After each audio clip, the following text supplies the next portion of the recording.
Salve alunos, tudo bem? Como é que vocês estão? Bem-vindos à nossa aula de Biologia. Conheceremos hoje mais um filo do reino animal. Já estudamos poríferos, já estudamos os quinidários, veremos hoje quem são os plateumintos. O nome plateuminto faz referência a um grupo de vermes.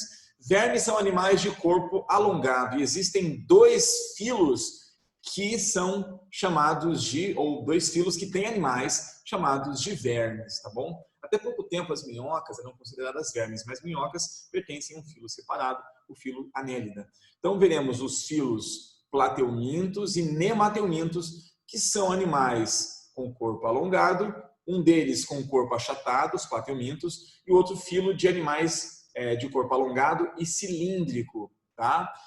Já adianto para você que a maioria deles vive no ambiente, de forma livre, sem causar problemas, sem parasitar nenhum organismo. Mas o foco sempre são os parasitas. Portanto, veremos quais são as características que identificam esses dois filos. Sempre importante, diferenciando dos filos anteriores e, portanto, o que eles têm de novo, né, em relação aos filos anteriores.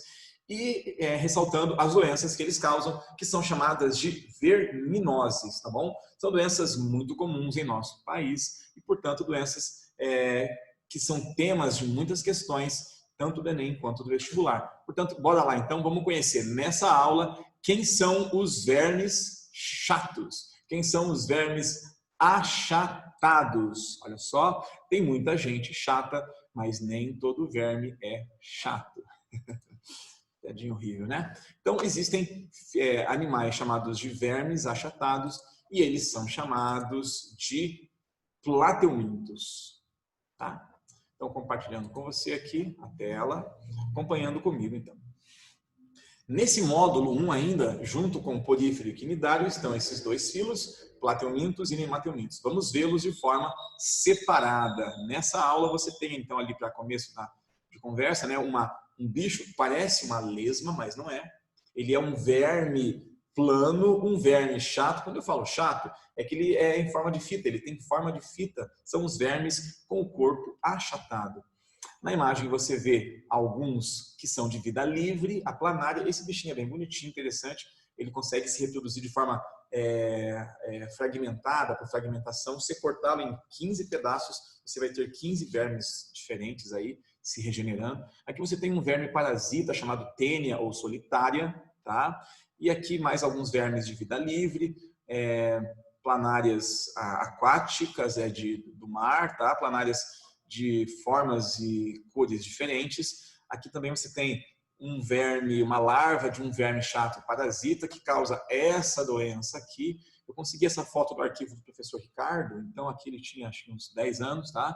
Ele conseguiu se curar dessa doença, Ricardinho tá aí, e você deu de forma gentil a foto para a gente poder estar explicando sobre a barriga d'água, que é uma verminose muito comum no Brasil. Salve, Ricardinho, obrigado pela sua participação. Então aqui, ó, gente, eu sempre vou voltar nessa imagem, nesse esquema, para trazer a comparação entre os filos. Então você perceba, poríferos, olha só, animais sem tecido. Aí você tem quinidários, animais diblásticos, com gastrulação e tecidos verdadeiros. Olha só, acompanha comigo na imagem. Agora, o que a gente vai ter, de novo, nesse filo, de novidade nesse filo, e daqui em diante, é a presença do tecido mesodérmico. Animais, a partir daqui, são todos triblásticos. E uma coisa essencial que surge nesse filo é a presença da cabeça. Cefalização, o que dá a esses animais uma organização anteroposterior. Portanto, cabeça e cauda, e só é possível dividi-los em duas partes iguais. Portanto, nós comentamos na aula de quinidário, eles têm simetria bilateral, like us, como nós, tá vendo? Ó, duas partes iguais. A água-viva tinha simetria radial. As esponjas também, e algumas nem tinham simetria, tá? Portanto, animais triblásticos e com simetria bilateral, tá? Esse filo que nós veremos ainda é de animais protostômios, já comentamos sobre isso. O blastóporo forma a boca, inclusive eles nem têm ânus, tá? E eles têm mesoderme, mas não têm cavidade corporal celomática. São animais acelomados. E isso os diferencia dos outros animais que vêm depois na escala, tá bom? Na escala filogenética. beleza? Então, um pouquinho das suas características aí. Tá? Ó, animais acelomados, animais protostômios, tá? E animais com triblásticos, né? Essencial isso daí. Tá? Então, um resumão sobre eles. Animais de corpo achatado dorso-ventralmente, costas, ventre, tá bom? Muitos parasitas, mas a maioria é de vida livre, mas o foco sempre é nos parasitas. Triblásticos, bilatérios, com maior diferenciação celular do que os filos anteriores, mas ainda sem celoma, tá? Esses animais já têm um sistema digestivo, assim como os quinidários. Ele ainda é incompleto, porque ele não tem o quê? Não tem toba, olha aqui, 100 anos, boca, mas não anos, tem intestino ramificado, a digestão ainda é que nem dos quinidários, é extracelular e intracelular. A tendência, meus alunos, olha só, é que a digestão nos animais mais complexos seja toda extracelular, na cavidade digestiva. Nesses animais, como a cavidade ainda não é tão especializada, eles fazem um pouco de digestão dentro das células ainda, tá? Mas a tendência daqui para frente é a digestão extracelular, na cavidade. Eles, porém, não têm um sistema de circulação e respiração ainda organizados. Toda respiração e circulação ocorre por difusão. A pele, como a pele é fina e a cavidade, não tem cavidade corporal, mas a espessura é pequena, as substâncias se difundem. Difusão simples. Pode ser difusão facilitada em algumas situações, mas a difusão é a forma de transporte dessas substâncias. Tanto as substâncias que circulam ali no corpo do animal, quanto dos gases respiratórios, tá? Então, eles não têm sistema de respiração e circulação específicos. Digestão, sim, incompleto, 100 anos, mas não tem sistema de respiração e circulação. Mas eles já têm um sistema novo, que o filo anterior não tinha, que é o sistema excretor. Excreção, presta atenção, é um sistema que elimina toxinas produzidas pelo animal, principalmente toxinas nitrogenadas, resultantes do consumo de proteínas. Os animais consomem alimento e produzem amônia, ureia, ácido úrico. Nós eliminamos isso na urina.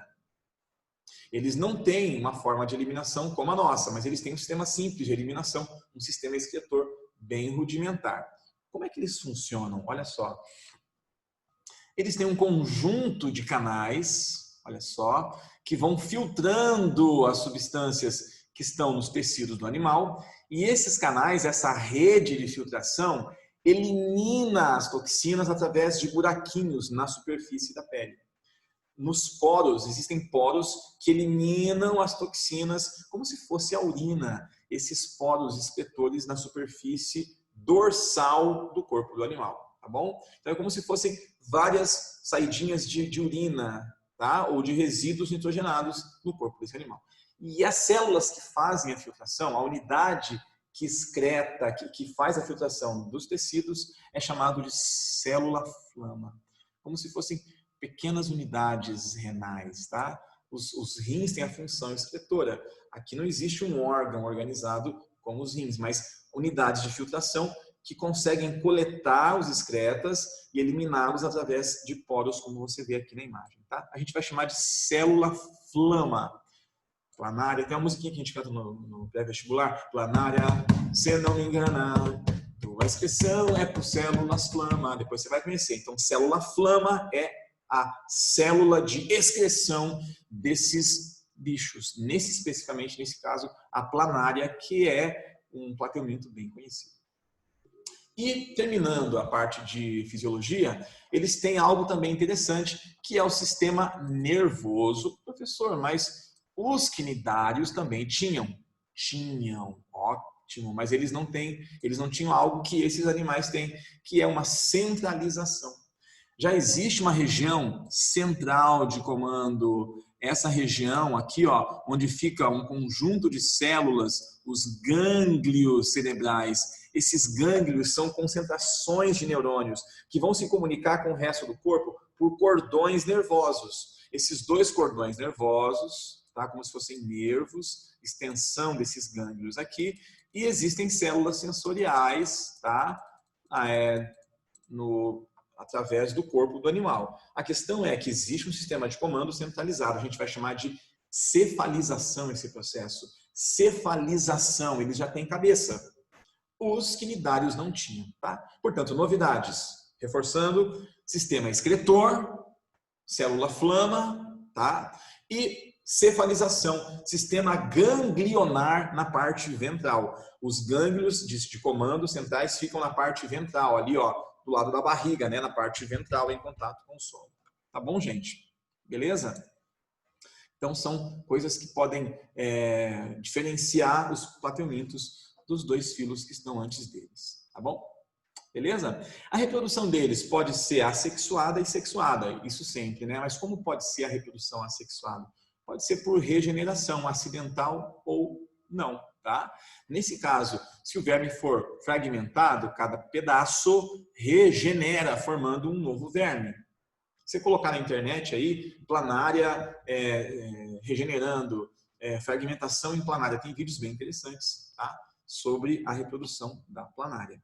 A planária é esse bichinho que tem, aqui ó, ele tem duas manchinhas na parte dorsal, que são chamados de ocelos. Ocelos porque são como os olhos sensíveis à luz, tá? Ajudam a orientação do animal buscando a luz. Ele parece vesguinho, né? Essas manchinhas dão essa impressão de que ele é vesguinho. São os ocelos do animal. E reprodução sexuada. Alguns são hermafroditas, tá? E mesmo quando são hermafroditas, fazem o que, gente? Fazem fecundação cruzada. A fecundação cruzada é quando um fecunda outro. Mesmo sendo hermafrodita, eles não fazem autofecundação. Isso aumenta a diversidade genética, né? A fecundação acontece de forma interna ou dentro do corpo do animal e não existe, nesse caso da planária, não existe aqui, ó, fase larval, desenvolvimento é direto. Então, a planária, que é o bichinho que nós usamos como exemplo, que vive no fundo de rios e lagos, ali na lama, ele é hermafrodita, mas existem vermes que são dioicos, tá? Tem sexos separados, tá bom? Então, de modo geral, você vai ter a fecundação interna e a postura de ovos, tá? Alguns vermes fazem fase larval, outros não. A planária não faz, tá bom? Então, só revendo aí, para a gente encerrar essa parte de detalhamento dos plateumintos, né, da sua estrutura e fisiologia, lembrando que eles são triblásticos, né, sempre ressaltando que eles têm uma cavidade, eles têm uma camada chamada mesoderme, só que eles são também platostômios, a boca surge do blastóporo, eles nem têm ânus, tá? Já falamos sobre isso em outra aula de revisão, só que eles são animais com mesoderme maciça, sem cavidade, portanto acelomados, tá? Blásticos, platostômios e acelomados. E terminando, a classificação deles. A classificação dos plateumintos é dividida, aqui ó, o filo se divide em 3 classes. A classe turbelária, com animais de vida livre, a classe trematoda, com animais parasitas, e a classe cestoda, também com animais parasitas, tá bom? A planária que nós estudamos, aquele bichinho com os ocelos, aparentemente aqui, ó, um bichinho vesguinho, né, bonitinho, que vive lá no fundo do lago, é um turbelário. São de vida livre, tá bom? Beleza? Agora, as duas classes que nós veremos na sequência são classes de animais parasitas e veremos basicamente 2 doenças principais, a teníase e a sua complicação chamada cisticercose, mas é o mesmo bicho, tá bom? É o mesmo ciclo. O homem vai ser inserido em 2 momentos diferentes, portanto, você pode ter 2 manifestações da infestação desse verme na espécie humana.